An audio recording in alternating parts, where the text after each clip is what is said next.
for more on some of the challenges facing the industry, I'm joined now by Executive Director of the Screen Producers Association, Geoff Brown. Geoff, thanks for coming in. Good morning. Just how challenging is it for screen producers in this current digital age? The challenge is not so much finding the stories or getting the cast or getting the key creatives together as it is to find the finance. We suffered through the GFC as most other manufacturing industries did. Perhaps we felt it more because it saw the collapse of international pre-sales for film.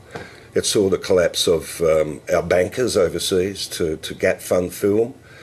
And we've had difficulty sort of getting back into that game ever since. It's a very slow process. You're right to mention we've had some great successes with Red Dog taking 21 million. Private finance in that, plus Screen Australia money, which is great. But we've got to find a way to attract the commercial financing market back into the industry to be able to make the bigger films, the films of around, $15 to $25 million. So how are you going to do that, particularly with a high Australian dollar? Very difficult. We've approached government to see whether they'd assist us with in effect, not so much an equity investment package, but for the government to go like a bank for us to fill the gap between commercial marketplace and the producer offset, which we work off. It's been well received by the coalition.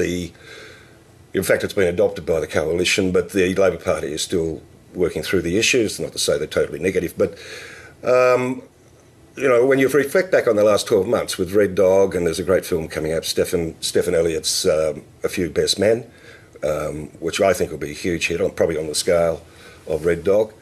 We're still punching above our weight. We're doing okay, but it's a pretty tough market. These days, you have to have international finance connected with your film for it to work.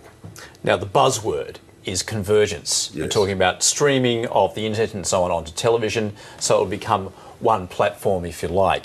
And everyone talks about the way to make money in the future will not be how you deliver it, but the content itself. How do you then plug into that, particularly when we've just been talking about today, in fact, YouTube setting up a TV station where they're actually producing content. How do you compete with that? Or do you actually join the race and supply it to them? Well, that's our approach. Join the race and supply to them. But will YouTube TV, 100 channels they're talking about, will they have any incentive to commission Australian product? I think that's the key industry. That's the key issue for the industry. We're not opposed to the way the market is fragmenting. It's a sign of the time. It's the digital age. We have to go with it rather than fight it. But our major concern is where is Australian content going to sit in the new suite of digital channels? We'll have free-to-air commercial networks. We'll have public broadcasters. We'll have YouTube TV. We'll have Telstra TV.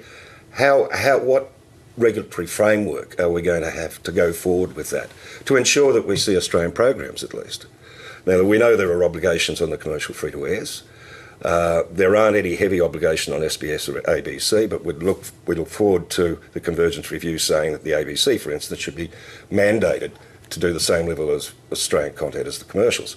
But what do we do with the YouTube TV?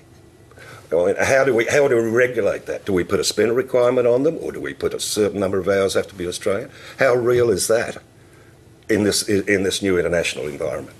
Geoff Brown, thanks very much. Thank you.